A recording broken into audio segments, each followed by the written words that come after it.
자, 그래서 부산에 대한 설명을 좀 영화를 한번 영화로 예를 들어서 설명해 보려고 좀 해봤는데 잘 되는지는 모르겠지만 일단 뭐 저는 하면서 재밌네요. 계속 해보겠습니다. 자, 두 번째는 그러니까 왜 영화의 배경으로 부산이 이렇게 많이 나오냐, 영화를 왜 이렇게 부산을 많이 찍냐에 대한 얘기를 해보도록 하겠습니다. 자, 첫 번째로 수도권과 가장 이질적이면서도 어느 정도 퀄리티가 보장되어 있는 동네? 이렇게 한번 좀 설명을 해보고 싶은데, 그러니까 사실 수도권이 사람들이 많이 몰려 살지만 그만큼 다양성까지 확보되어 있느냐? 저는 아니라고 보거든요. 상당히 개성이 몰개성이 되어 있죠. 특히나 서울 바깥쪽에 그 위성 도시들은 더 비슷합니다. 그러니까 서울의 인구를 분산하기 위해서 만들어진 도시들이 많다 보니까 도로는 일단 쭉 잘 뻗어 있고 거기에 아파트들 아파트가 없는 공간은 빌라들 이렇게 되어 있어서 좀 비슷비슷한 것 같아요. 더구나 또 이제 대부분 경기도에 몰려 있다 보니까 기후도 비슷하고 또 바다를 접하지도 않고 이렇기 때문에 비슷하지 않나라고 생각이 들고요. 네. 그러니까 풍경이 어딜 가나 사실 비슷한 거죠. 그러니까 잘 닦여 있는 도로와 높은 아파트들. 그래서 자연 환경이 잘 보이지 않는 요런 쪽이 될 것 같습니다. 네. 그러나 부산은 다르죠. 네. 바다와 접하고 있고 산도 접하고 있고 이렇기 때문에 다른 도시들과 보여주는 풍경이 좀 다른 것 같아요. 비슷해 보일 수도 있는 것 같아요. 그러니까 내륙에 있으면서 그 지역의 중심지 도시들이 또 거기도 이제 계획적인 도시들이 생기고 아파트들이 있고 하다 보니까 얼체절체 또 국토가 좁다 보니까 기후때도 비슷해서 도시들 간의 어떤 특장점들이 별로 없는데 부산은 다른 도시들과 다르게 다른 지리적 특성을 갖고 있고 그만큼 또 그러나 규모는 갖추고 있기 때문에 좀 특별하게 보일 수 있을 것 같다라고 생각을 합니다. 네. 물론 부산에 산다고 해서 다른 대도시에 사는 삶과 크게 다르지 않을 거라고 생각합니다. 부산도 결국에는 아파트나 빌라에 주로 살고 계시고 대중교통 타고 출퇴근하고 마트에서 장 보고 택배 시켜서 물건 사고 저녁에는 헬스장 가고 낮에 병원 다니고 큰 상가 건물에서 많은 것들을 해결할 수 있는 요런 삶은 사실 전국적으로 다 비슷한데 근데 조금 다른 점은 금방 나가서 바다와 접할 수 있다라는 게 다른 점이라고 하겠죠. 그것이 좀 많은 것들을 바꿔놓고 있는 것 같아요. 네. 그래서 전국에서 찾을 수 없는 독특한 느낌을 이제 부산만 갖고 있기 때문에 좀 가능하지 않나 이런 생각이 들고요. 이제 인천도 항구 도시고 큰 도시이긴 합니다만 제가 많이 가보진 않았습니다만 받는 느낌은 인천은 상대적으로 부산보다는 평지이기 때문에 뭔가 다른 수도권과 크게 막 구분이 되는 느낌은 아니었어요. 좀 연담화가 잘 되어 있어서 그런 것 같은데 어쨌든 부산만이 갖고 있는 독특함이 있다. 그러나 단순히 다른 정도뿐만 아니고 부산만의 그 높은 수준의 어떤 것들을 또 갖고 있기 때문에 매력적으로 또 느끼시는 것 같아요. 그러니까 단순히 바다만 접하고 있으면 매력적이지 않을 수도 있는데 바다와 접하면서도 도시가 어느 정도 규모가 크고 또 소비 수준을 채워줄 수 있는 게 사실 제일 중요하지 않겠습니까? 근데 부산에서도 높은 수준의 소비를 충분히 할 수 있죠. 백화점도 많이 있고 또 좋은 어떤 숙박 시설도 많이 있기 때문에 화려함도 충분히 보여줄 수 있어서 그래서 매력적으로 느끼는 것 같아요. 전국에 있는 많은 분들이. 또 이제 사투리도 한 역할을 하는 것 같은데 사투리에 대해서는 뒤쪽에서 좀 더 많이 얘기를 해보도록 하겠습니다만 말투가 일단 다르니까 정서도 다르고 그런 것들이 이제 그런데 못 알아들을 정도는 또 아니야. 그러니까 낯설지만 비슷한 그러니까 부산시의 특성도 낯설지만 좀 어느 정도 비슷한 이런 게 가장 매력인 것 같아요. 아까 말씀드렸지만 낯설지만 어느 정도 비슷해야 호기심이 생기는 거 아니겠습니까? 너무 낯설기만 하면 두려움이 생길 텐데 낯설지만 어느 정도 비슷한 점이 부산의 가장 매력적인 점이 아닐까 싶고요. 자, 그리고 부산에서 영화를 왜 이렇게 많이 찍냐? 일단 매력적이다라는 거 설명을 드렸지만 일단 부산에서 영화를 찍기가 참 편하다.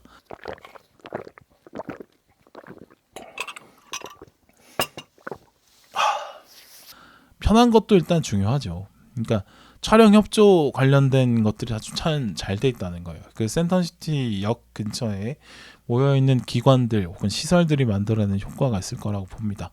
첫 번째로 그 영진이 영화진흥위원회가 이제 국가 단체인데 그러니까 전국의 대상으로 하는 단체인데 부산에 와 있어요. 뭐 시나리오 공모전도 하고 독립영화 지원도 하고 애니메이션도 지원하고 뭐 이런, 그러니까 영화표 사면은 한국영화진흥기금에 이렇게 들어가고 이런 거 아시죠? 근데 이게 부산에 있다 보니까 아름아름 이제 영진이에 들어가는 어떤 프로젝트들이나 그에 관련된 정보들이나 뭐 이런 것들이 사실 부산에 좀 빨리빨리 퍼지겠죠. 뭐 실제로 근처에 있는 건물 있으니까. 또 이제 부산영상위원회가 부산에서 영화를 찍도록 많은 도움을 주고 있는데, 일단 뭐 제작 과정에서 프리프로덕션이라고 하죠. 뭐 대본, 콘티 작업, 뭐 감독 섭외, 제작자 섭외, 뭐 이런 것도 도와주고요. 그다음에 예산 확정하거나 뭐 촬영 장소 섭외해 주는 것도 도와줍니다.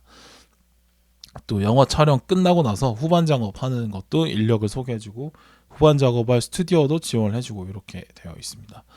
그리고 로케이션 같은 것도 많이 알아봐 주는데 원하는 테마에 맞춰서 그 로케이션 자료를 아카이빙해 뒀어요. 사진도 볼 수 있고 동영상도 볼 수 있습니다. 예를 들어서 나 병원에서 뭘 찍고 싶다. 그러면은 부산시내에 촬영 협조가 가능한 병원들이 요런 것들이 있고, 이 병원의 내부 구조는 이렇게 돼 있고, 아마 여기 응급실은 이렇게 생겼고, 여기서 뭘 찍으면 이런 각도로 나올 거야 정도를 인터넷 사이트에서 확인을 할 수 있어요. 그러면은 여기서 뭔가 찍으면은 내가 원하는 그림이 나오겠네 싶으면은 그 리스트업된 병원으로 연락을 하면 되는 거죠. 마찬가지로 뭐 다리에서 뭔가 찍고 싶다. 그러면 다리 중에 뭔가 이런 어떤 막 이런 느낌의 다리를 원해, 이런 데서 찍고 싶어 이러면은 부산에 있는 다리들이 쭉 나오면서 고를 수 있게 해놓은 거죠. 뭐 야경이든 뭐 도심의 느낌이든 뭐 바다든 여러 가지 테마에 맞는 그 로케이션 장소들을 미리 협조를 구해놓기도 했고 리스트업도 되어 있다라는 거죠. 그 인력 소개도 마찬가지로 잘 되고 있는데, 그러니까 뭐 주연 배우급이 뭐 감독들이야 당연히 뭐 서울에서 구하신다고 하더라도 부산 지역에 활동하는 배우들을 단역으로 쓰면은 확실히 좀 비용 절감이 될 거 아니에요. 왜냐면 그 사람들의 숙소까지 지원 안 해줘서 되고 이런 거 있겠죠.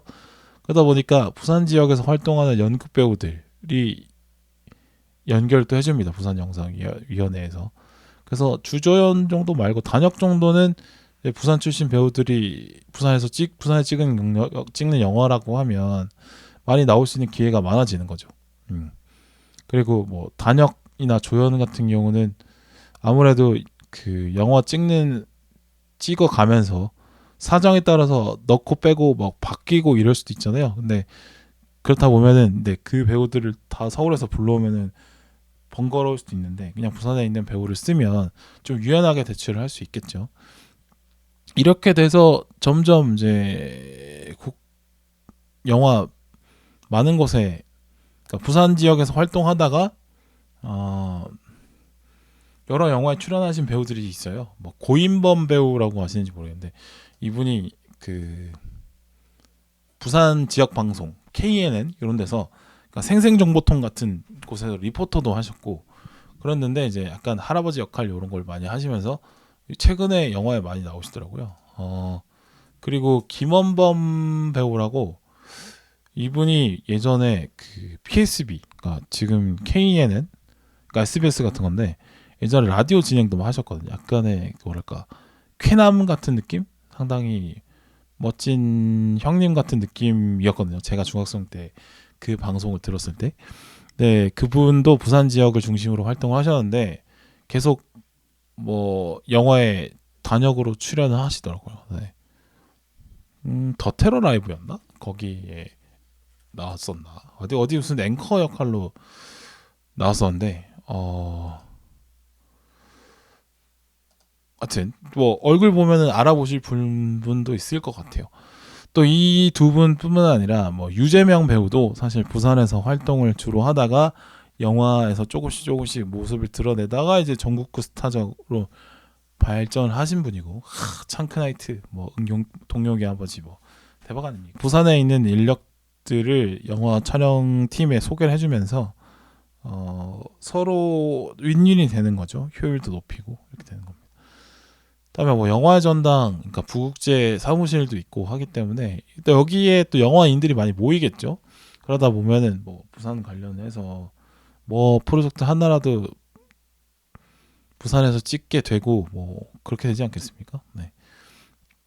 아무래도 영화 산업이라는 게 사람의 힘이잖아요. 뭐 장비도 당연히 중요하겠습니다만 결과적으로 이제 사람의 힘이 제일 중요한 산업인데, 그러다 보면 이제 인프라도 잘 구축이 되어야 되고 또 서로 이제 그 인력 자원에 대한 데이터베이스도 많이 잘 되어 있어야 되고 또 서로 만나기 편해야 되고 뭐 이런 게 있는데, 이런 어떤 각종 지원 같은 게 잘 되다 보니까 부산에서 많이 찍는 것 같아요. 그러니까 단순히 이게 부산에서 많이 찍는 것 자체도 물론 도움이 됩니다만 부산에서 찍기 편하다 보니까 아무래도 영화의 설정도 부산으로 좀 일부러 바꾸는 경우도 있을 것 같고, 왜냐면 그 버짓이 절감이 되니까. 아니면 뭐 주연까지는 아니더라도 단역 정도는 그냥 설정을 바꿔서 부산 사투리 쓰는 사람을 넣게 돼도 큰 문제는 없으니까 넣게 되고, 이런 변화들이 좀 있는 것 같습니다.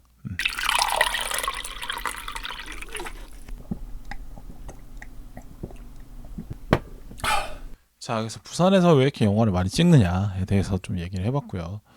자, 그래서 부산은 이 영화라는 매체 속에서, 미디어 속에서 어떻게 인식되고 있느냐를 또 한번 또 정리를 해봤는데, 이 나쁘게 보면은 그 뭐 낯설면서도 익숙하기 때문에 매력이 느껴져서 좋기도 한데, 어떻게 보면은 그 대표적인 사람들의 인식 체계 속에서 서울보다는 좀 열 위에 있다라고 생각을 하시기 때문에 실제로 뭐 영향력 차이가 상당히 크죠. 그래서 뭔가 좀 그 오리엔탈리즘 비슷하게 그냥 마음대로 생각해 버리고 싶은, 실상과는 많이 다른 이런 것들을 좀 많이 보게 되는 것 같아요. 뭐 간단한 수준으로서는 아까 언급드렸던 그 영화 리바운드에 나오는 선수들의 집이 너무 산동네로 나오는데, 원래인가 물론 산동네 사시는 분도 있지만 대부분 그렇진 않거든요. 확률상으로 아파트에 살 가능성들이 높아요. 그러니까 그 당시에 중고등학생을 키우는 부모님의 나이대를 생각해 볼 때 그럴 가능성이 높은데 굳이 산동네에서 하는 것처럼 묘사가 된다라든지 뭐 이런 거. 왜냐면 그런데 왠지 살아야 부산 맛이 날 것 같은, 왠지 부산 사람들은 항상 바다가 내려다 보이는 곳에만 살 것 같은 그런 상상을 반영을 하는 거죠. 근데 저는 부산에 살면서 한 번도 저희 집에서 바다가 보인 적이 없다라는 점. 하여튼 뭐 그런 거. 제 간단한 예시로는 이런 거였고, 뭐 주로 이제 부산 하면 생각나는 게 이제 뭐 강렬한 남자들의 도시, 뭐 강력 범죄가 막 일어날 것 같고 막 이런 느낌으로 좀 묘사가 되죠. 아무래도 친구와 범죄와의 전쟁의 영향력이겠죠. 뭐 마야광, 사생결단 이런 것도 있겠죠. 왠지 부산에서는 조폭이 막 거리를 막 활개하고 어딜 가든 조폭을 만날 수 있을 것 같은 느낌이 드실 것 같아요. 영화에 묘사된 것만 보면 또 막 쉽게 마약을 구할 수 있을 것 같기도 한 느낌, 이런 막 어느 날 밤 마약 때문에 막 밤에 누가 죽고 막 이런 거. 물론 실제로 그런 게 뭐 있습니다만 뭐 그보다 좀 더 강조가 되게 보인다라는 거죠. 실제적으로 또 뭐 그런 사건들이 분명히 있고 지금도 일어나고 있을 거고, 네, 그렇습니다. 또 뭐 범죄 조직들이 많이 있을 것 같다라는 생각도 많이 하시는 것 같은데 실제로 없는 얘기는 아니죠. 또 뭐 마피아와 러시아 마피아도 많이 오고 갈 거고, 러시아 분들도 상당히 부산에 많거든요. 그다음에 뭐 야쿠자와의 연결이 있다거나 뭐 이런 거, 뭐 인천은 주로 이제 중국과의 연결을 많이 얘기를 하는 것 같은데, 뭐 하여튼 뭐 부산은 그렇습니다. 그다음에 그러니까 부산은 항상 강력 범죄가 일어나도 이상하지 않은 동네라고 생각할 수 있죠. 영화만 보면. 그다음에 낭만 혹은 뭐 휴가의 장소로도 많이 여겨집니다. 뭐 쓰리 썸머 나잇 같은 작품을 보면은 해운대에 대한 환상이 몰려 있는 건데, 해운대에서 새로운 이성들과의 만남, 사투리 쓰는 여자에 대한 판타지, 이런 것들이 좀 묻어나더라고요. 그런 거고. 근데 영화 해운대는 사실 요런 어떤 그 휴가지가 주는 환상을 역용하는 작품이죠. 그러니까 화려한 피서지에 뭔가 설렘이 있는 그 피서지에 대형 재난이 온다면 어떨까라는 상상을 입히면서 시작하는 이야기라서, 네, 그렇습니다. 그 전쟁의 위협에서 또 전쟁과 관련돼서 또 이미지가 씌워지는 것 같긴 해요. 부산행도 마찬가지라고 보는데, 아까 제가 앞에 설명드렸지만 좀비물이 사실 전쟁에 대한 비유일 수 있다라고 제가 말씀드렸는데, 부산행도 결국에는 대한민국에서 만약에 전쟁이 일어난다고 하면 일반 분들은 뭐 부산으로 피민단을 가야겠죠. 그러니까 부산행이 결국에는 전쟁이 일어나서 피난을 가는 사람들의 모습으로 보여줄 수 있는 거죠. 가장 비슷한, 그러니까 그 좀비물이 전쟁에 대한 비유라고 보면, 부산행에는 부산이 나오지 않지만 그 전쟁 같은 상황에서는 모두가 부산으로 가야 된다라는 인식이 있다라는 걸 또 보여주는 작품인 것 같습니다. 그리고 이제 익살스러움의 느낌, 그 사투리가 주는 어떤 재미, 흥겨움, 요런 쪽의 이미지도 분명히 갖고 있는데, 뭐 대표적인 게 이제 영화 바람에 보면은 뭐 이런 거 많이 나오죠. 뭐 짱구야, 뭐 그러면 안 돼, 뭐 이런 거, 35살다, 요런 어떤 익살스러운 느낌, 요런 게 이제 부산의 이미지 중에 하나인 것 같기도 해요. 또 범죄와의 전쟁에도 상당히 또 유쾌한 어떤 부산 아재들이 좀 나오기 때문에 최익현이 보여주는 어떤 그런 거, 그것도 이미지로 하나로 작용이 되는 것 같습니다. 근데 이거는 조금 하나 또 야구 관련된 이미지가 있는 것 같긴 한데, 그 롯데자이언츠나 혹은 부산에서 야구와 관련된 영화들이 꽤 있었어요. 뭐 퍼펙트 게임 말씀드렸고, 뭐 투혼 이런 것도 좀 있는데, 뭐 야구에 대한 이미지가 있긴 한 것 같습니다만, 요즘 뭐 성적이 그렇게 좋지 않다 보니까 뭐 좀 부산하면 야구지라고 얘기가 좀 민망스럽긴 합니다. 근데 뭐 아까 이제 말씀드렸습니다만, 부산 지역에서는 부산 지역을 떠나지 않고도 조형교육을 받을 수 있었는데, 예전에는, 지금은 좀 많은 분야에서 그런 게 아니다라고 말씀드렸는데, 그나마 야구 선수가 되는 길은 부산을 굳이 떠나지 않아도 충분히 할 수 있지 않나 하는 생각이 드네요. 그게 마지막인 것 같긴 해요. 뭐 해양 관련 직종을 준비하시는 분들은 또 부산에서 교육 받으셔도 충분히 전국의 최고 수준의 교육을 받을 수 있겠죠. 뭐 그렇습니다. 여기서 이제 수도권에 없는 걸 대체하는 역할을 하는 또 다른 지역으로 부산 말고 제주도를 들 수가 있는데, 제주도도 역시 수도권과 분위기가 아예 다르죠. 근데 부산보다는 영화 작품은 많이 없어요. 그러니까 제주도에게 수도권에 사시는 대부분의 사람들이 원하는 이미지가, 부산이 보여주는 화려함과는 좀 다른 것 같아요. 그러니까 뭐 노래로 치면 그 제주도의 푸른밤 같은 이미지, 아름다운 자연환경, 낙원의 이미지, 네, 어떤 몽글몽글한 감성이 남아있는 그런 거를 좀, 제주도에게는 사람들이 그런 걸 원하는 것 같다라는 겁니다.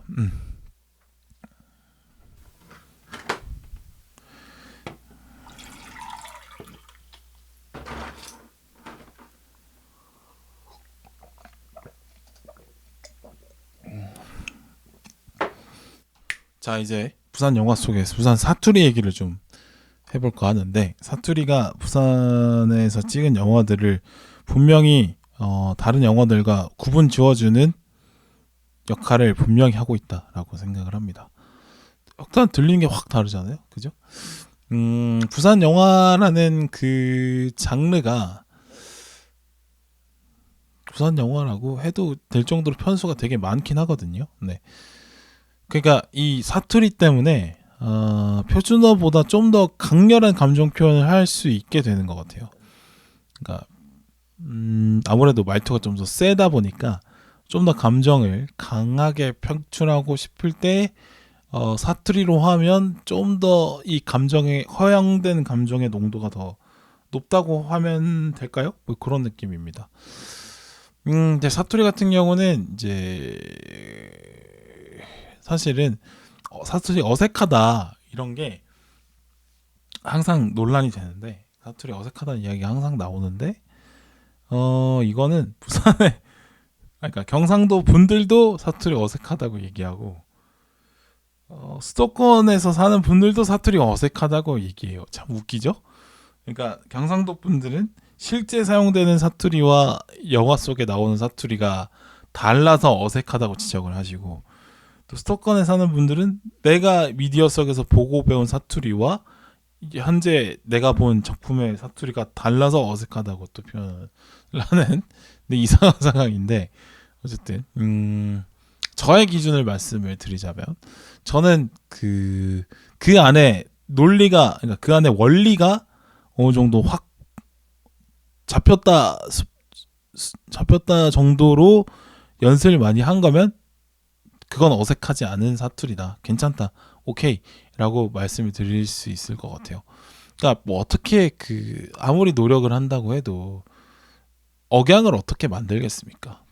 평생 쓰지 않은 억양을 써야 되는데, 뭐 사실 뭐 한국어를 잘하는 외국인들도 억양까지 완벽한 경우는 거의 없잖아요, 그죠? 근데 그러나 우리가 의사소통에 문제가 있다라고 생각하지는 않은 것처럼, 네, 그렇습니다. 저는 그래서 경상도 출신 배우가 아닌 분들이 부산 사투리 연기를 할 때 저 사람이 연습을 꽤 했구나, 그래서 저 사람만의 원리가 갖춰졌구나가 느껴지면 그건 인정을 드려야 된다라고 보는 편입니다. 사투리 어색하다고 괜히 노력을 그만큼 많이 했는데도 불구하고 사투리 어색하다고 하면 어차피 현실적으로 도달하기 어려운 수준을 가지고 불만이라고 얘기하면 내가 이제 영화를 굳이 또 재미없게 볼 요소를 하나 더 찾게 되는 것밖에 안 되는 것 같아가지고 그렇습니다. 근데 이게 아까 재밌는 포인트라고 제가 말씀드린 게 경상도 사람들도 사투리 이상하다고 욕하고 수도권 사람들도 내가 아는 사투리와 저 사투리는 다른데 하도 어색하다고 욕하다고 말씀드렸는데, 이 상황이 벌어지게 만든 데에 가장 큰 역할을 하신 영화 두 개가 있죠. 친구와 범죄와의 전쟁인데, 이 두 영화의 공통점이 주연 배우들이 부산 출신들이 아닙니다. 장동건, 유호성 뭐 서울 출신이고, 최민식, 하정우도 서울 출신이죠. 네. 그러다 보니까 그러니까 이분들이 구사하는 사투리가 뭐 노력들은 많이 하셨습니다만 오리지널은 아닌데, 근데 이게 그러니까 배운 사투리가 미디어적으로는 부산 사투리다라고 알려지게 되면서 전국적으로 인식하고 있는 부산 사투리와 실제가 많이 다르게 된 거죠. 네. 그렇습니다. 그러니까 이 배우들이 사투리 연기를 잘못했다라고 저는 욕하고 싶은 게 아니라 노력을 많이 하신 게 느껴져서 괜찮은데, 근데 이것 때문에 오해들이 많이 생겨나고 있다라는 거예요. 네. 반대로 부산 출신이면서 부산 출신 인물을 많이 연기한 배우로는 조진웅 배우가 있는데, 참 부산 출신으로 설정된 인물들을 연기를 많이 하셨더라고요. 애양심이 확실히 또 남다른 분이기도 하니까. 네. 롯데 화이팅이고요. 뭐 퍼펙트 게임에 나오는 김용철, 뭐 범죄와의 전쟁의 김판호, 보안관의 구종진, 퍼펙트맨의 강영기, 그다음에 대회비의 전혜웅. 이게 직업들이 다 다르거든요. 야구 선수, 조폭, 뭐 범죄자, 뭐 건달, 정치인 이렇게 조금 다른데, 물론 전반적으로 상당히 마초적인 캐릭터를 하긴 하셨는데 그래도 조금 다르죠. 근데 그 결을 잘 살려서 연기를 하고 있어요. 제가 볼 때는. 그러니까 이렇게 연기를 하려면 이 작품마다 달라진 캐릭터의 설정대로 사투리를 쓰려면 사투리를 쓰는 게 워낙 능수능란하게 해야겠죠. 그러니까 사투리는 기본적으로 갖춰져 있는데 거기다가 캐릭터 설정을 녹이면 이제 그 캐릭터의 성격이 묻어나는 사투리가 되는 거겠죠. 근데 그걸 조진웅 배우는 참 잘 하시더라고요. 근데 또 이렇게 놓고 보니까 또 이 강한 어떤 마초적인 느낌의 어떤 그런 마초적이지만 상당히 매력적인 역할로 조진웅 배우가 많이 사랑을 받는구나를 좀 다시 한번 또 확인을 해볼 수 있었네요. 어쨌든 그래서 그래요. 어쨌든 이게 부산 현실 사투리와 미디어에서 이해되는 사투리가 많이 다르다라는 거를 말씀을 드렸습니다. 네. 근데 이걸 저는 이제 문제라고는 말할 수는 좀 없는 것 같아요. 현실적으로 그렇다면 부산을 배경으로 한 작품에는 그러면 전부 다 부산 출신 혹은 경상도 출신의 배우들로만 채울 수는 없는 거 아닙니까? 항상 발생할 수밖에 없는 문제죠. 그 대신에 사투리를 쓰는 캐릭터를 한다고 하게 됐으면 사투리 연습을 많이 했으면 좋겠어요. 그러니까 완벽에 가까워지지 못하더라도 그 사람만의 그 원칙이구나라고 느껴질 정도로 연습은 좀 하셨으면 좋겠습니다. 그러면 그냥 저 사람은 사투리긴 한데 저 사람 말투인가 보다 생각해 줄 수 있는 거잖아요. 근데 그게 무너진 작품들이 좀 있어요. 그러니까 연습이 좀 부족해서 뭐 사투리가 좀 튄다. 저거는 저 사람의 말투라고도 인정해 줄 수 없는 수준의 사투리가 있다. 그런 사투리를 쓰는 분들 종종 보입니다. 근데 그건 좀 문제이지 않나라고 생각이 듭니다. 이거는 분명히 이제 연습을 많이 해서 좋은 수준의 사투리를 보여준 비경상도 출신 배우들이 있기 때문에 이건 안 된다라고 편개를 댈 수 있는 건 아닐 수도 있겠다라는 생각이 듭니다. 일단 사투리를 잘 쓴 역할들이 누가 있었나 한번 좀 볼까 하는데 일단 경상도 출신 배우가 경상도 역할을 한 것들은 뭐 아까 말씀드린 이제 조진웅 배우가 있었고 또 변호인의 송강호 이미지환 또 있었죠. 그러니까 이 두 분은 사투리가 능숙하기 때문에 과한 감정 연기도 충분히 가능을 했었던 겁니다. 뭐 송강호가 그 법정에서 이게 왜 불온소적이란 말입니까 하면서 장광설을 내뿜는 그 씬이 있는데 그거는 이미 사투리가 묻어있는 사람이기 때문에 그렇게 감정을 실어서 사투리 연기를 해도 어색하지 않았던 거겠죠. 물론 뭐 송강호 배우의 말투는 사실 뭐 약간 모든 배역을 하나 사투리 느낌이 나긴 하는데 그렇죠? 그다음에 임시완 배우도 변호인에서 고문받고 나왔다가 면회에서 엄마를 만나게 되는 그 장면에서 감정을 세게 표출하는 이런 장면들이 있는데 거기서도 연기가 좋았던 게 그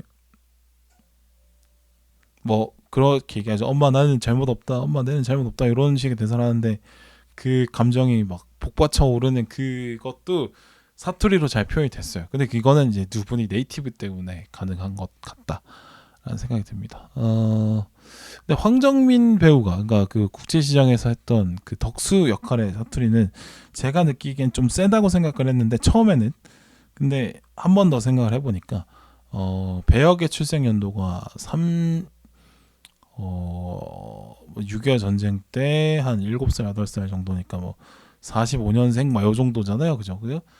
그러면은 충분히 저렇게 말투를 쓸 수 있겠다라는 생각이 듭니다. 네. 요즘은 저렇게 그 덕수분처럼 이렇게 사투리를 빡세게 쓰는 분들은 많이 돌아가시고 계세요. 나이가 많이 계셔가지고. 자, 그리고 경북 출신 배우들이 이제 부산 사람으로 또 많이 나와요. 왜냐면 그러니까 이왕이면 사투리를 잘 쓰는 사람들을 쓰다 보니까 경북 출신 분들도 사투리를 잘 쓰시니까 당연히 유리한 점이 있겠죠. 근데 분명히 경북 사투리와 경남 사투리는 좀 다릅니다. 다른데 미세한 이제 억양의 차이가 있죠. 근데 뭐 아마 경상도 분들이 아닌 분들은 쉽게 알아채지 못하는 경우가 많은데, 근데 저는 경북 출신 배우가 경상도 사투리를 그러니까 부산 사투리를 쓰는 역할로 나와서 부산 사투리를 안 쓰시거든요. 그냥 본인이 알고 있는 사투리를 쓰세요. 대부분. 근데 그 미묘한 차이까지를 막 연구해서 바꾸려고 하시는 분들은 없었던 것 같아요. 예를 들어서 뭐 김성균 배우가 뭐 범죄와 전쟁, 보안관, 뭐 박수관다 이런데 사투리 쓰는 역할로 나오셨는데 그냥 뭐 굳이 부산 사투리 연구를 따로 안 하시고 그냥 본인이 알고 있는 대구 사투리를 쓰시는 것 같더라고요. 근데 영화에서 전혀 어색함이 없었습니다. 뭐 조우진 배우도 그랬고요. 조우진 배우도 대구 출신인데 보안관에서 부산 사투리를 쓰시거든요. 그분은 좀 연구를 좀 하신 것 같기도 하는데 라디오스타 보니까. 어쨌든 그 아까 제가 말씀드린 원칙 있잖아요. 그 안에서 원칙이나 혹은 뭐 원리가 완성될 정도로 사투리를 쓰시는 분들이면 어색하지 않은 것 같다. 그런 사람의 말투로 인정해주면 될 것 같다라고 보기 때문에 경북 출신 분들은 그냥 부산 출신 역할로 나와서 경북 사투리를 쓰셔도 뭐 이상하진 않은 것 같습니다. 그렇고요. 자, 여기서 제 기준으로 놓고 볼 때 경상도 출신이 아닌데 사투리를 가장 잘 쓴 배우를 좀 뽑아볼게요. 일단 저는 하정우를 뽑고 싶은데 하정우가 특별히 걸리는 부분이 없었어요. 물론 뭐 배역의 특성상 대사도 좀 짧고 좀 웅얼웅얼 대도 좀 어울리는 캐릭터잖아요. 상당히 남자스러운 캐릭터니까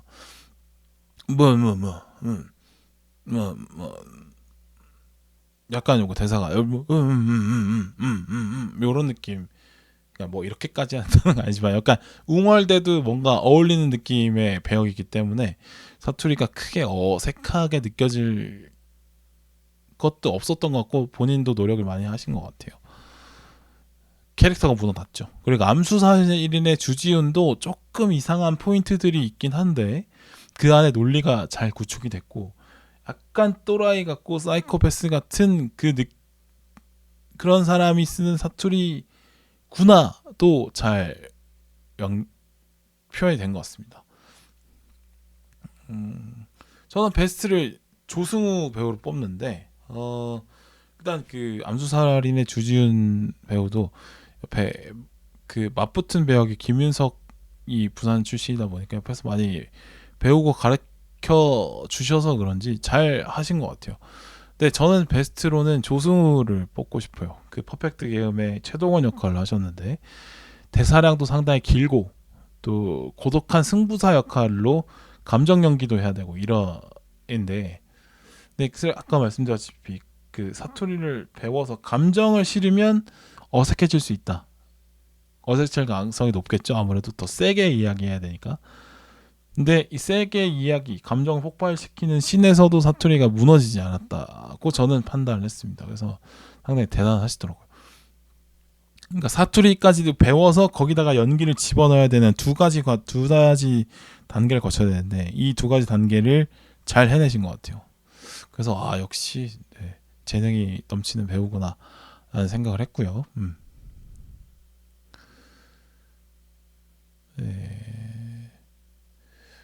또 하나 그 참 대단한 게 그 내부자들에서도 사투리 쓰는 캐릭터를 연기를 하셨는데 그 우장훈 검사가 보니까 경상도 출신인데 사회생활을 수도권에서 해서 그 표준어가 묻은 사회인의 사투리가 또 있거든요. 그 영역이 있어요. 그러니까 제 친구들이 직장 생활에서 쓰는 그런 사투리들이겠죠. 뭐 그런 사투리가 따로 저는 느껴지는데, 그러니까 본인들은 사투리 다 고쳤다라고 생각하지만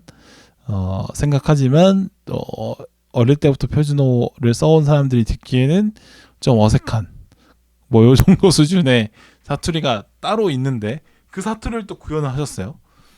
그 묘한 포인트를 느끼고 캐치하고 그걸 연습해낸 거죠.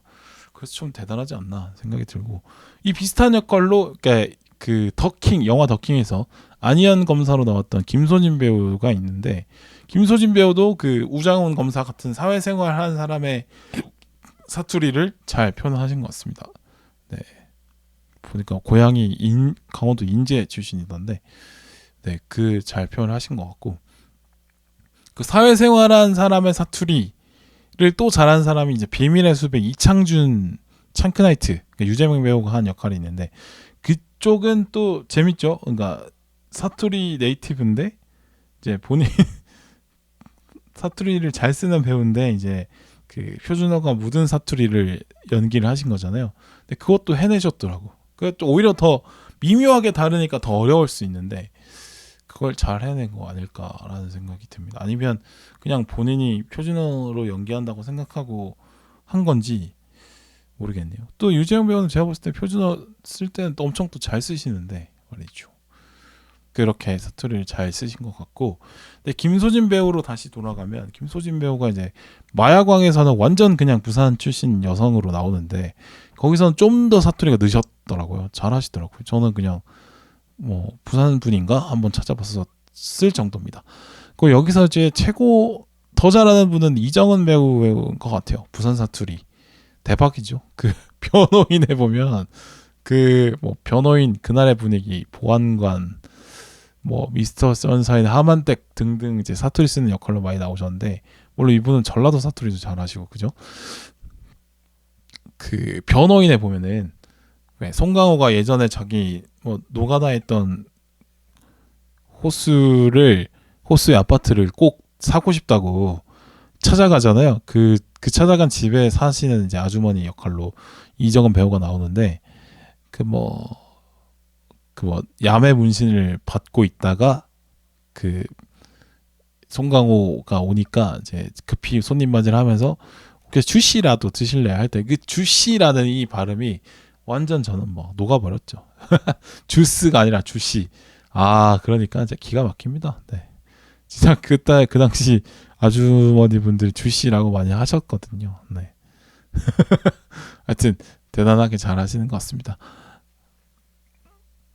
제가 여기서 부산 사투리에 대한 얘기를 쭉 해봤는데 이제 가장 문제적인 캐릭터 이제 최영배 범죄의 전쟁의 최영배 이 사투리가 이거는 이제 좀 얘기를 길게 좀 해봐야 될 것 같아요. 그러니까 최영배의 사투리를 인식하게 된 분들이 많이 있는데 근데 사실은 이게 그러니까 사투리 상당히 어색한 이상한 사투리거든요. 저게. 그러니까 조진웅 배우가 쓰는 사투리와 비교하면 상당히 어색하죠. 말이 안 되죠. 근데 이 최민식 배우가 연습할 시간이 더 필요했다라고 저는 봅니다. 사투리에 대해서. 근데 워낙 또 연기력이 좋다 보니까 사투리의 어색함은 잘 느껴지지 않고 그 캐릭터가 보였잖아요. 그래서 그 연기와 캐릭터가 잘 살아 있으니까 저 사투리도 자연스럽게 느껴지게 된 것 같아요. 뭐 약간 제가 볼 땐 진짜 좀 이상하게 좀 배운 것 같은 사투리인데 뭐 어쨌든 뭐 제가 본인만의 원칙이 세워진 것 같은 걸로는 보이긴 했습니다. 근데 이게 워낙 이 사투리의 대표 캐릭터가 돼버려가지고 최영배 사투리가 부산 사투리구나라고 생각하는 경우들이 많아져 버린 거죠. 연기를 워낙 잘해버려가지고 어색한 사투리를 가지고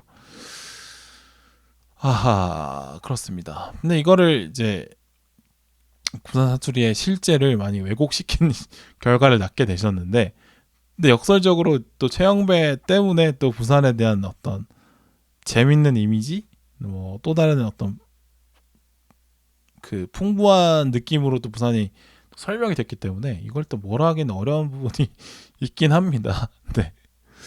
그렇습니다. 결과적으로 뭐 잘못했다라기보다는 사투리에 대한 연구가 좀 더 있었으면 이제 그만큼 연기력이 좋으신 분이니 이거 좋은 캐릭터였으니까 사투리도 실제와 가까운 사투리를 쓰시면서 연기도 잘 되고 캐릭터도 살아 쓰지 않을까 이런 생각이 듭니다. 근데 지금도 뭐 좋은 연기다라고는 생각을 합니다. 글쎄요, 뭐 모르겠어요. 실제로 최민식 배우가 영화가 나왔을 때 다른 배역들에 비교해서 자신의 사투리가 어색해서 좀 부끄럽다고 얘기를 한 적이 있으시거든요. 그렇긴 합니다. 어쨌든 근데 뭐 그 최영배 캐릭터는 정말 좋은 캐릭터죠. 좋은 연기였고 그렇습니다. 그래서 어느 정도의 수준은 좀 넘겨주셔야 되는 게 맞지 않나라는 생각이고요. 주연이라고 하면 물론 주연 배우를 할 정도 되시는 분들은 연습을 많이 하시죠. 네, 그냥 자기 안에서 완결성이 될 수 있을 정도.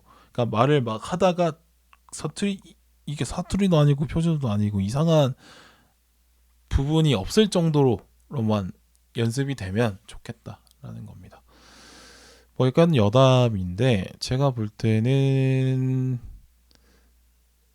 그 사투리를 잘 배우는 지역 분들이 있는 것 같아요. 따로. 그러니까 감성적으로 좀 비슷하면서도 직설적인 화법을 좀 쓰고 그러면서 말에 높낮이가 있는 그런 지역에서 오신 분들은 사투리를 그래 곧장 배우지 않나 싶고요. 그러니까 높낮이를 쓰는 거를 그러니까 말에 높낮이를 넣는 거를 거기에 익숙하신 분들은 그러면 높낮이 쓰는 그 포인트만 조정하면 다른 사투리가 되는 거니까 금방금방 배우시는 것 같아요. 약간 전남 분들, 약간 전남 출신 여매란 배우가 여수 출신으로 제가 알고 있는데 I Can Speak에서 경상도 사투리 쓰시거든요. 근데 상당히 잘해요. 그리고 영화 바람의 손호준도 광주 출신인데 잘해요. 네. 그런 게 있습니다. 네. 그러니까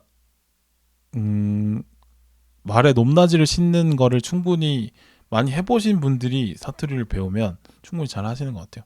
왜냐면 표준어는 높낮이가 잘 없잖아요. 네. 말에 높낮이가 잘 없죠. 그냥 그 사투리 없애는 연습하는 게 거의 그냥 말 높낮이 없애는 연습과 또 비슷하니까.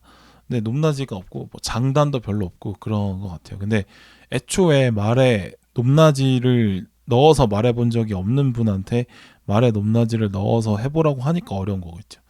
근데 이 말에 높낮이를 넣어본 경험이 있는 다른 지역 출신의 배우들은 곧장 그 사투리를 잘 쓰시는 것 같더라 하는 겁니다. 네.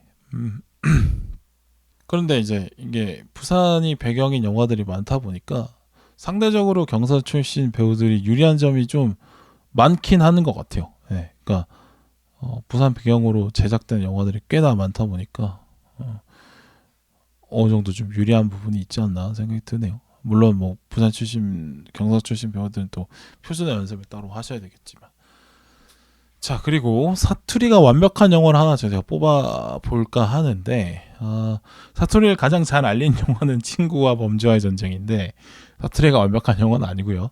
사투리가 가장 완벽한 영화는 그 2017년에 나온 보안관인 것 같습니다. 일단 주조연이 전부 네이티브예요. 그러니까 아까 말씀드렸다시피 이제 경북 출신 배우들이 부산 역할로 나와서 부산 사투리를 안 쓰고 경북 사투리를 써도 이상하지는 않게 느낀다고 제가 말씀드렸는데 그 보안관의 주요 배우들이 이제 이성민 배우 경북 출신이죠. 근데 사투리를 쓰시는 거는 경북 사투리를 쓰세요. 근데 약간 이제 부산 남자다운 쾌활함을 좀 녹여서 그걸 좀 극복을 하시려고 한 것 같고 뭐 조진영 배우는 말할 거 없고 김성균 배우 아까 말씀드렸고 배정남, 김종수, 김혜은, 손여은, 김성균 배우를 빼고 다 부산 출신이라서 사투리 좋게 잘 쓰셨습니다. 보안관 많이 안 보신 분들이 꽤 있을 텐데 그냥 유쾌하게 볼만하니까 보셨으면 좋겠네요. 1등! 1등! 흡파 뒤집어진다! 자, 혼자 장장 1시간 50분 가까이 떠들었는데 힘드네요. 이거 쉽지 않아. 다시 한번 저를 그동안 가르쳐 주셨던 수많은 선생님들, 교수님들이 상당히 체력 소모가 큰 일들을 하고 계셨다라는 거를 알게 돼서 다시 한번 존경의 마음을 보내고요. 뭐 그렇습니다. 힘든 일이네요, 이게. 자, 마지막 코너입니다. 이제 개별 영화를 좀 더 깊게 다뤄보는 시간입니다.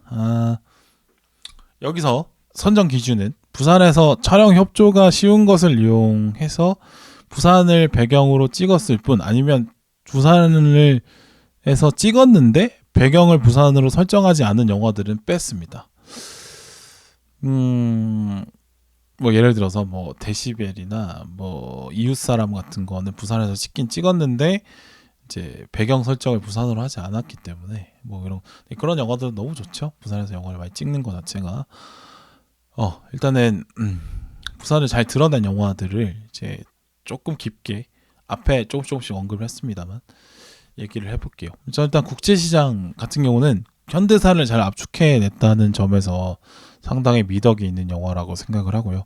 그 윤덕수라는 인물의 삶을 통해서 그 한국판 포레스트 검프라고 비판을 하기도 하던데, 어쨌든 이 윤덕수라는 인물의 삶을 통해서 이제 대한민국의 현대사를,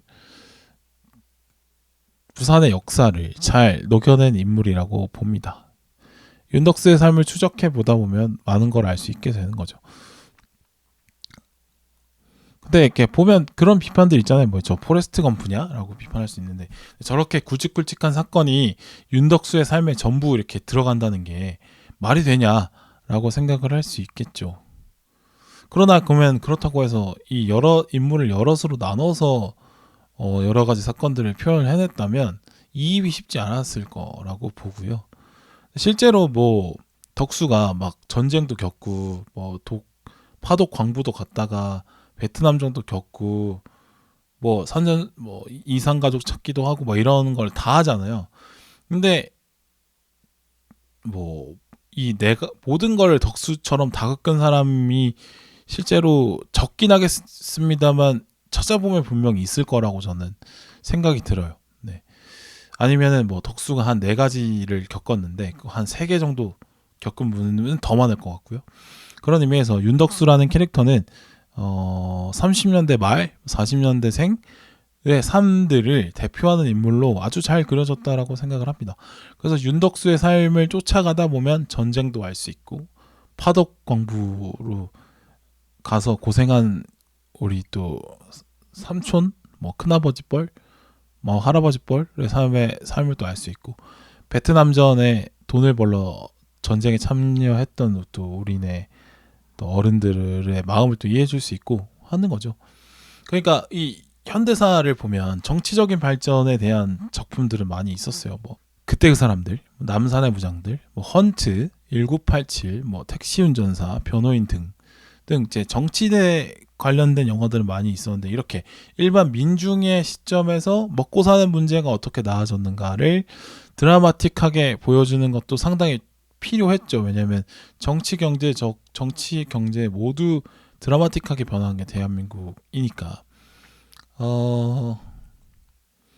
어떻게 보면은 그 재벌 그룹가 중심으로 그린 작품들, 뭐 드라마들이 꽤나 있었는데, 뭐 그 성공시대인가요? 뭐 차인표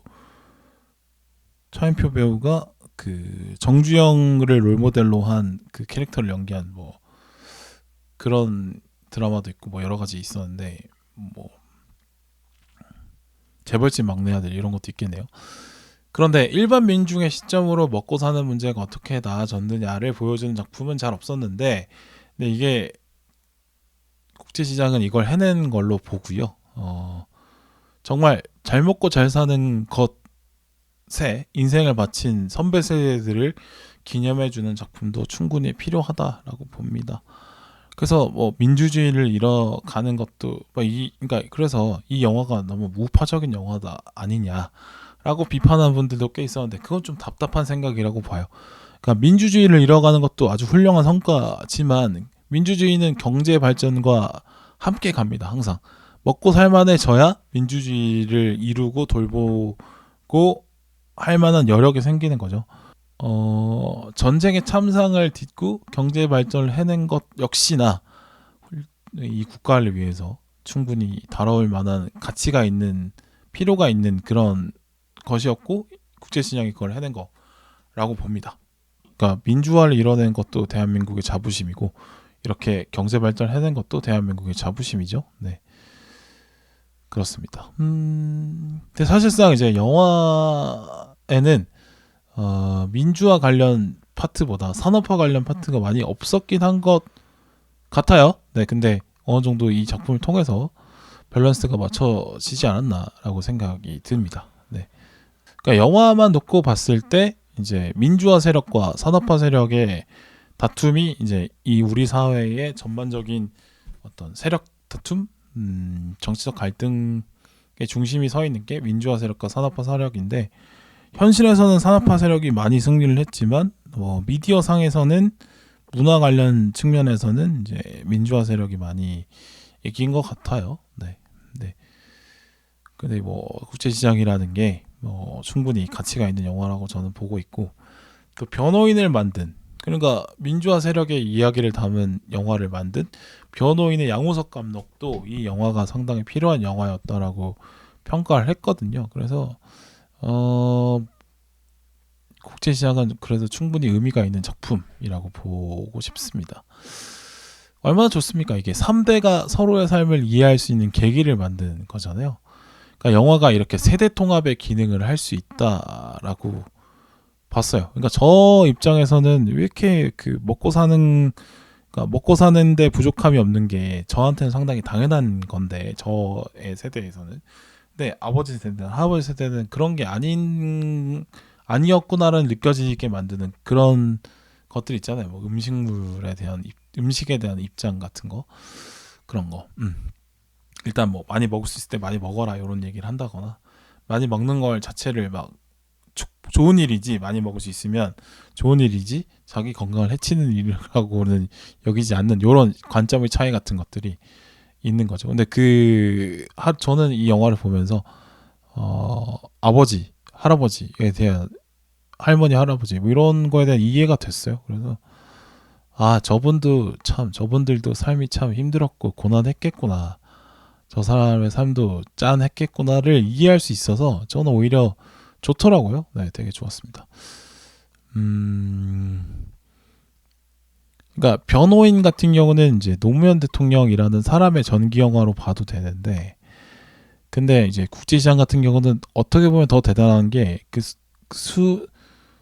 수많은 민중들의 한 명의 대표자를 뽑아서 전기 영화를 만든 거라서, 그러니까 수많은 민중의 삶을 좀 이렇게 위로해주는, 칭찬해주는 그런 영화여가지고 상당히 의미가 있었던 것 같습니다. 그리고 영화적으로 볼 때 주변 인물들의 배치를 참 잘했는데, 그러니까 덕수의 삶을 통해서 많은 걸 드러내야 되다 보니까 덕수 같은 사람의 주변에 있었던 그러니까 대부분 이제 덕수 같은 삶을 사셨거나 아니면 덕수 같은 사람의 아들이었거나 아내였거나 친척이었거나 친구였거나 이런 게 대부분의 사람들일 거 아니에요.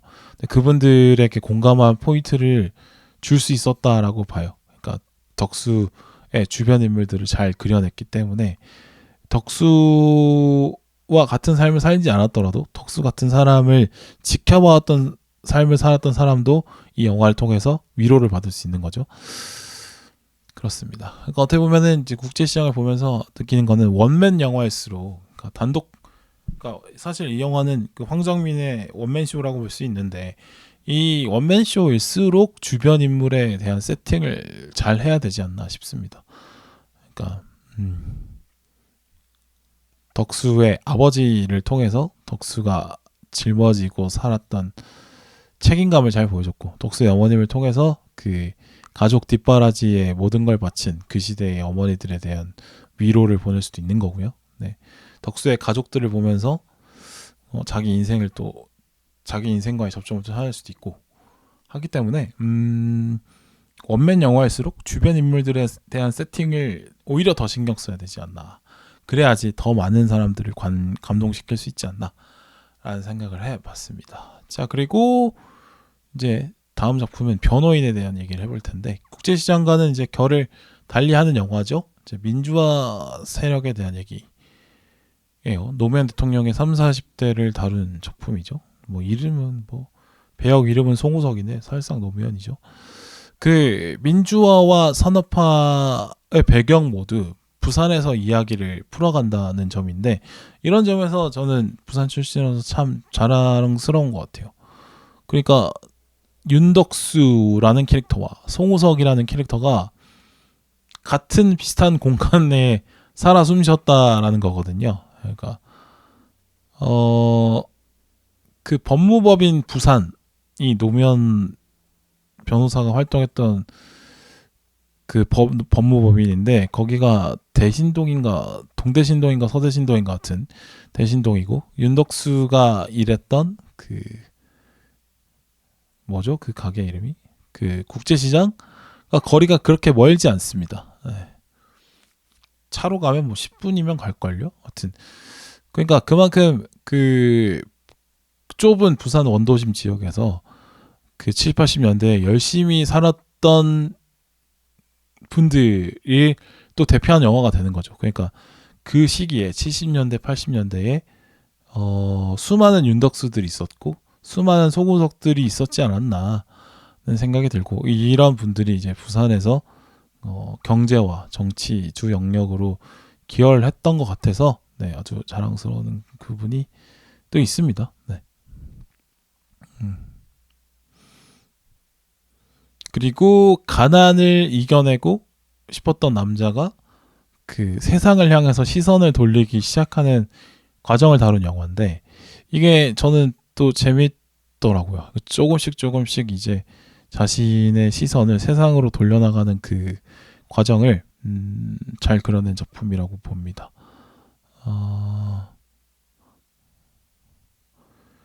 그러니까 이른바 먹고 살만한 수준으로 괜찮게 잘 살고 있는 사람들에게 질문을 던질 수 있는 거죠. 내가 이렇게 잘 먹고 잘 살 수 있는 정도의 수준은 되는데 근데 그럼에도 내가 너무 이 사회에 관심이 없었지 않았나? 라고 반성해 볼 수 있는 것 같아요. 이 영화를 보면. 그래서 좋은 메시지도 던지고 있지 않았나 생각이 듭니다. 그러니까 단순히 뭐 그 노무현 변호사의 멋진 행동들만 뭐 보여주고 이런 게 아니라 먹고 살만한 수준에 도달한 사람들에 대해서 이런 사람들이 사회에 대한 관심을 좀 갖는 게 좋지 않을까라고 권유하는 작품으로 아주 좋은 것 같아요. 자, 그리고 친구 얘기 안 할 수 없는데 수많은 그 부산 조폭 영화의 아류를 만들어낸 조폭 영화의 스타트라고 보면 될까요? 2000년대 참 조폭 영화들이 많았죠. 실제로는 그 부산에서 활동했던 칠성파, 20세기파의 다툼과 이제 곽경택 감독 개인의 이야기를 잘 섞어서 만든 작품이라고 하더라고요. 근데 뭐 아까 뭐 이 주인공 네 분의 사투리가 완벽하진 않았다라고 얘기했지만 열심히 했다라는 건 느낄 수 있었고요. 그리고 부산의 이미지를 만드는데 아주 결정적인 결정적인 역할을 한 작품이라고 봅니다. 마초, 뭐 범죄, 마약, 뭐 조폭 등등에 대해서 이제 설명을 그런 이미지를 잘 만들어낸 것 같아요. 근데 뭐 이게 부정적인 이미지라고는 볼 수 있는데, 근데 저는 오히려 그 어떤 이미지가 대립하는 이미지, 그러니까 어떤 공간을 설명할 때 하나의 이미지만 떠오른다면 매력적이지 않은 것 같아요. 그러니까 홍콩을 생각하면 그 영웅본색 같은 느와르도 있고 그리고 중경삼림 같은 로맨스도 있는 거잖아요. 그런 것처럼 그러니까 부산의 이미지가 여기가 친구가 보여준 친구라는 영화가 부산에 씌운 이미지가 부정적인 것들이 많긴 합니다만 근데 그것도 하나의 색깔인 거죠. 네. 그거에 매력을 느끼는 분들이 분명히 있었고 네. 그렇고 그다음에 이 영화가 또 기념비적인 이유는 부산의 지역색을 잘 녹여서 영화를 만들더라도 흥행이 된다. 사람들이 좋아해 준다라는 것 같습니다. 그리고 이 친구가 만든 부산의 이미지를 활용해서 만들어낸 영화들이 꽤 있는 것 같아요. 뭐 범죄의 전쟁도 그럴 것이고 뭐 사생결단 같은 것도 그런 것이겠죠. 뭐 마야관 같은 것도 그런 것일 테고 그러니까 친구가 있었기 때문에 그 뒤에 나온 작품들은 이 배경 설명에 대해서 좀 덜 해도 되는 그런 거. 부산은 이런 곳이야 라는 것에 대해서 설명을 덜 해도 되죠. 왜냐하면 많은 사람들이 이미 친구를 통해서 부산에 대한 이미지를 갖고 있으니까. 그런 면에서 충분히 좋은 역할을 해준 영화라고 보고요. 자, 범죄의 전쟁으로 갈게요. 이거는 뭐 이것도 역시도 부산의 지역색을 잘 녹이면서도 보편적인 이야기까지 잘 나아간 작품인 것 같아요. 네. 그러니까 너무 부산 색깔을 내면 사람들이 싫어하지 않을까라는 걱정을 할 필요가 없다라는 거죠. 또 하나 대부라는 어떤 마스터피스를 한국화를 잘 해낸 것 같습니다. 네. 그 아버지란 무엇인가에 대해서 이 범죄의 전쟁을 보면은 이해를 할 수 있는 것 같아요. 네. 그러니까 현실을 잘 반영하면 그게 시대와 지역을 타지 않는구나를 잘 볼 수 있었고, 그 다음에 범죄의 전쟁은 일단 너무 좋은 캐릭터들과 연기의 향연인 것 같습니다. 결국에는 이것도 최익현 원맨쇼인데 최익현의 반사판이 되어준 좋은 캐릭터들이 참 많았던 것 같아요. 네. 그리고 바람에 대해서 얘기해봐야겠죠. 그 2009년 바람, 이것도 사실 지역색이 상당히 강한 작품이죠. 사투리가 상당히 걸쭉하게 나오고 또 서면을 배경으로 하고 있고 하니까. 그런데 이게 상당히 사적인 얘기 아닙니까? 그러니까 배우 정우 배우의 성장기 이야기를 영화로 만든 거니까. 근데 오히려 되게 지역적인 얘기라고 생각했는데 오히려 그냥 담담하게 솔직하게 이야기를 풀어내다 보니까 오히려 부산 출신이 아니더라도 재밌게 본 분들이 너무 많더라고요. 네. 뭐 얼마 전에 나왔던 한라산 씨도 그 바람 되게 좋아하더라고요. 그러니까 자기는 남고를 나왔기 때문에 충분히 이 바람에 나오는 내용들이 공감이 되더라는 거죠.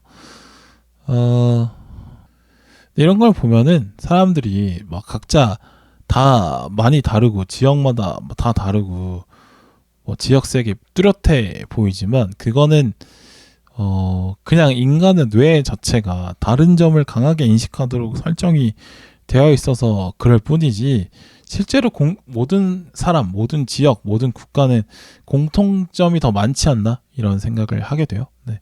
근데 그걸 좀 잊게 공통점이 훨씬 많은데 그걸 잊고 다른 점에만 몰두하게 되고 거기서 또 갈등이 일어나고 하는 거겠죠.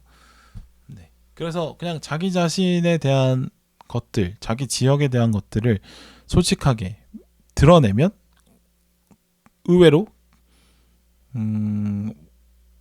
모든 사람, 모든 지역에는 공통점이 많기 때문에 이해가 된다라는 것 같습니다. 저는 그런 생각하거든요. 한국의 시골의 감성과 뭐 프랑스 시골의 감성과 뭐 일본 시골의 감성과 그게 크게 다를까 하는 생각은 해요. 네. 비슷하지 않을까요? 뭐 손님이 오면 반갑고 뭐 이런 거. 근데 저는 이제 이 영화 바람을 보면서 아쉬운 점은 뭐냐면 좀 별로라고 또 약간 말씀드렸는데 너무 이게 부산에 대한 그 유쾌한 이미지, 익살스러운 밈 정도로는 좀 사용이 되는 것 같아요. 네, 그러니까 이 영화 자체가 괜찮은 재밌는 영화인데도 그 영화 자체에 대한 소화보다는 그냥 인터넷상으로 짤로 많이 좀 사용되고 이 영화에 대한 깊이까지는 잘 안 와닿게 되는 거 아닐까. 그냥 부산에 대해서 갖고 있는 이미지만 그냥 익살스럽고 거칠고 마초적이고 좀 웃기고 요런 이미지만 좀 강조가 되는 정도로만 쓰이고 있는 거 아닐까 하는 생각을 하고 있습니다. 자, 그리고 뭐 해운대 얘기는 너무 많이 했어서 뭐 또 말하는 게 좀 죄송스럽긴 한데 해운대를 말하지 않을 순 없죠. 그러니까 부산에 대해서 사람들이 갖고 있는 환상을 오히려 재난으로 확 바꿔버리면서 재난의 의미를 주는 거잖아요. 근데 좋은 작품이라고 저는 생각을 합니다. 자, 그렇고 그다음에 뭐 흥행은 잘 안 됐지만 뭐 사람들이 많이는 안 보셨지만 진짜 부산 자체의 느낌을 잘 살린 영화를 좀 말씀드려보고 싶은데 대회비가 정말 그 해운대의 어떤 그 당시에 있었던 사건들이나 아니면 지형이나 정치 문화나 이런 것들을 정말 잘 보여준 것 같아요. 그래서 대회비는 저는 너무 재밌게 봤었고 그러니까 부산 자체를 표현 참 잘 하는 것 같아요. 근데 이게 이제 좋은 작품이라는 평가를 못 받아서 문제지 부산 자체를 묘사하는 건 정말 잘 됐다고 보고요. 암수살인도 비슷합니다. 암수살인도 그 부산의 그 뭐 영도, 구도심, 뭐 강서구의 외딴 지역까지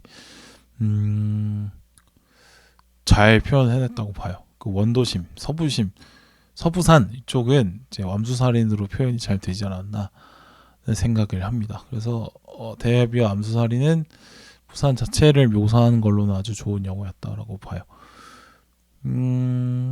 그리고 뭐 부산행 아까 잠깐 얘기 드렸는데 부산이 나오지 않지만 부산 영화라고 봐도 된다고 저는 생각을 하거든요. 왜냐하면 아까 이제 말씀드렸지만 좀비물이 전쟁에 대한 은유라고 볼 때 부산행을 통해서 대한민국에서 부산의 역할, 뭐 입지가 무엇이냐를 다시 한번 확인하게 되는 그런 작품으로 보이더라고요. 네, 그렇습니다. 그러니까 뭐 조선 시대까지는 부산이 외적이 침입해오는 공간으로 인식이 됐다면 이제는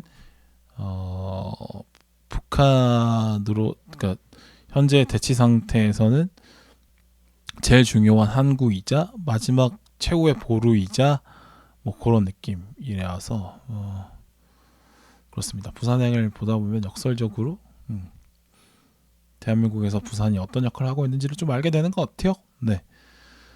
아이고 힘들어라. 지금 제가 혼자서 2시간 9분을 떠들었네요. 네. 계속 이렇게 2시간 동안 중간에 뭐 쉬긴 쉬었습니다만 말하니까 상당히 머리가 어지러워요. 네. 띵 하기도 하고 좀 그렇습니다. 당이 땡기는 것 같기도 하고 목소리도 좀 갈 것 같고 그런데 어쨌든 뭐 나름의 근성을 갖고 좀 만들어 본 기획이어서 재밌게 들어주셨으면 좋겠네요. 네. 지금 머리가 좀 막 머리에 산소가 부족하고 좀 배도 고프고 막 이래가지고 이제 저희 집 근처에 있는 밀면집이 있더라고요. 네, 그래서 돼지국밥도 같이 팔고 그래서 그거 먹으러 얼른 가보도록 하겠습니다. 하여튼 긴 시간 들어주셔서 감사하고요. 어우 힘들어. 하여튼 마치겠습니다. 감사합니다.